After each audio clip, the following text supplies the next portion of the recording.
ఆచి chicken masala. Telangana assembly సమావేశాల్లో భాగంగా కేటీఆర్ మాట్లాడుతున్నారు. లైవ్లో చూద్దాం. డిపిఆర్ సబ్మిట్ చేయలేదు, డిపిఆర్ సబ్మిట్ చేయండి, పైసలు ఆడికి వెళ్ళిస్తామని చెప్పి ఏడీబీ చెప్పిన మాట నేను మంత్రి గారికి పంపిస్తాను, వారు చూసుకోవాలి.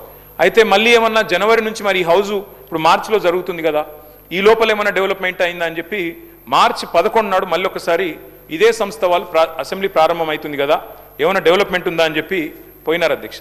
పోయితే మళ్ళీ మార్చి 11 నాడు ఏడీబీ ఏషియన్ డెవలప్మెంట్ బ్యాంక్ ఇచ్చిన లెటర్ అధ్యక్ష. ఇది ఏం చెప్పారు అధ్యక్ష అందులో?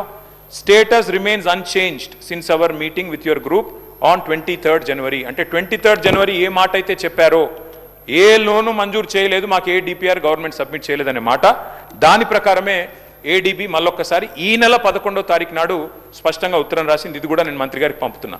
దయచేసి మంత్రి గారు కరెక్ట్ చేసుకోవాలా. Because either you are misleading the house or misleading the people or you are being misled by your officers. Either one of them it's true మంత్రి గారు. ఏడీబీ ఇంతవరకు ఇన్ ప్రిన్సిపల్ ఇవ్వలేదు, మీరు డిపిఆర్ ఇవ్వలేదు, మీ దగ్గర డిపిఆర్ లేదు. 18 నెలల్లో తయారవుతుందన్న డిపిఆర్ 2 నెలలు ఎట్లా తయారైంది అధ్యక్ష? మూడోది, వీరికి ఈ సంస్థ మీద ఎందుకు ప్రేమనో మాకు అర్థమవుతలేదు అధ్యక్ష. ఎందుకంటే ముఖ్యమంత్రి గారేమో 16,000 కోట్ల రూపాయలతో అయిపోయే ప్రాజెక్టుకు 1,50,000 కోట్లని ముఖ్యమంత్రి అనౌన్స్ చేసింది. నాది కాదు, Telangana CM announces 1.5 lakh crores beautification project for Musi. Telangana government to spend 1.5 lakh crore on Musi river front beautification in rupees 1.5 lakh crores beautification for Musi. Telangana CM అధ్యక్ష. క్వశ్చన్ అవరే సార్, ఇంతకంటే ఇంపార్టెంట్ క్వశ్చన్లు ఉన్నాయి సార్.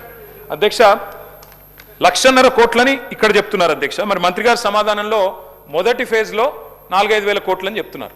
నేను అడుగుతా ఉన్నా అధ్యక్ష, మరి 1,50,000 కోట్లని ముఖ్యమంత్రి గారు చెప్తారు, మొదటి ఫేజ్ తర్వాత ఎన్ని ఫేజ్లు ఉంటాయి, ఎన్ని ఆస్తులు మీరు తీసుకుంటారు, ఏ రకంగా తీసుకుంటారు, ఎంతమంది గృహాలు కూలుస్తారు, మరి వాటి కోసం 1,50,000 కోట్లు ఎక్కడ ఖర్చు పెట్టబోతా ఉన్నారు, డీటెయిల్డ్గా మీరు సమాధానం చెప్పాలని ప్రభుత్వాన్ని కోరుతా ఉన్నాం అధ్యక్ష. ఈ మెయిన్ హార్ట్ అనే సంస్థ అధ్యక్ష, ఎవరికైతే వీరు మరి ఈ డిపిఆర్ తయారీ అప్పచెప్పారో వారి మీద ఇది పాకిస్తాన్ గవర్నమెంట్ పెట్టిన కేసుల అధ్యక్ష రెడ్ కార్నర్ నోటీస్ ఉంది.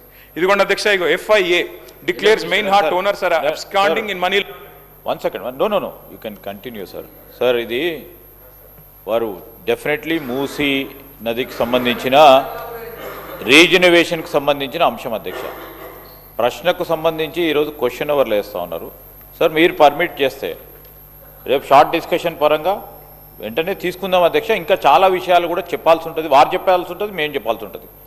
సో ఆ సందర్భాన్ని గురించి ప్రశ్న వరకు పరిమితమై డెఫినెట్లీ మా పరంగా ఏమి ఆన్సర్స్ కావాలో కోరుకోమని చెప్పండి. మొత్తం డీటెయిల్గా షార్ట్ డిస్కషన్ మొదలు పెడితే సార్, మీరు పొద్దున్నే చెప్పారు 9 minutes అని.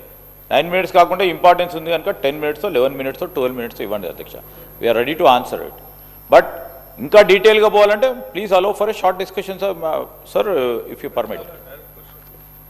స్పీకర్ సార్, నేను ఎక్కడ కూడా క్వశ్చన్ నుంచి డీవియేట్ కాలేదు సార్. వారు మంత్రి గారు 1,400 స్ట్రక్చర్స్ పోతాయన్నారు. గవర్నమెంట్ ఇచ్చిన గెజెట్లో 10,000 స్ట్రక్చర్స్ అని గవర్నమెంట్ గెజెట్ ఇచ్చింది. మరి 1,400 స్ట్రక్చర్స్ కరెక్టా, గవర్నమెంట్ ఇచ్చిన గెజెట్ కరెక్టా, ఏది కరెక్టు? అట్లాగే గవర్నమెంట్ ఇచ్చిన గెజెట్ సార్, నాదేం ప్రశ్న నుంచి నేను డివియేట్ కావట్లేదు. 10,000 ఎకరాలు 3,279 ఎకరాలు స్వాధీనం చేసుకుంటున్నాం అని చెప్పారు. మరి ఎక్కడ గెజెట్ తప్ప, మీరు ఇక్కడ అసెంబ్లీలో ఇచ్చిన సమాధానం తప్ప మంత్రి గారు చెప్పాలి. డిపిఆర్ తయారీకి మీరు అసెంబ్లీలో ఇచ్చిన సమాధానం 18 నెలలు పడుతుందని, మరి 2 నెలల్లో డిపిఆర్ ఎట్లా వచ్చింది? అంటే అకస్మాత్తుగా ఇంత ఫాస్ట్గా మెరుపు వేగంతో గవర్నమెంట్ ఎట్లా కదులుతోంది? అట్లాగే అధ్యక్ష ఇంకొకటి, అసలు 1,50,000 కోట్ల బడ్జెట్ అని ముఖ్యమంత్రి గారు చెప్పిన తర్వాత దీనికోసం ఈరోజు గవర్నమెంట్ 5,000-4,000 కోట్లని ఎట్లా, మరి 1,50,000 కోట్ల 4-5 వేలకు ఎట్లా తగ్గించారు? అదేం చమత్కారం చేశారు? దాంతోపాటు అధ్యక్ష, మరి మంత్రి గారు చెప్తున్నారు ఇది 1,435 స్ట్రక్చర్లు ఐడెంటిఫై చేశాం. ఏ బేసిస్లో ఐడెంటిఫై చేశారు? మంత్రి గారేమో మరి నేను మొన్న ఆర్డీఓ గారు చెప్పింది చూశాను, రాజేంద్ర నగర్ ఆర్డీఓ 50 మీటర్ల బఫర్ జోన్ అని ఒకవైపు చెప్తారు, 50 మీటర్ల బఫర్ జోన్లో ఉండే వాళ్ళని తీసుకుంటామంటారు. కానీ మరి 3,297 ఎకరాలు అంటే 500 మీటర్ల దాకా విస్తరించారు అధ్యక్ష. బఫర్ జోన్ ఎంత తీసుకుంటున్నారు? అసలు ప్రాజెక్ట్ యొక్క ఆలోచన ఏంది? 1,50,000 కోట్ల, 5,000 కోట్ల, 4,000 కోట్ల బ్లాక్ లిస్ట్ చేసిన కంపెనీలకు ఎందుకు ఇస్తున్నారు? డిపిఆర్ లేకుండా ఈ హడావుడు ఎందుకు? ఇల్లెందుకు కూలుస్తున్నారు? మొత్తం ఒక గృహ మీద యాగం ఎందుకు చేస్తున్నారు? దయచేసి మంత్రి గారు సమాధానం చెప్పాలని కోరుతా ఉన్నది.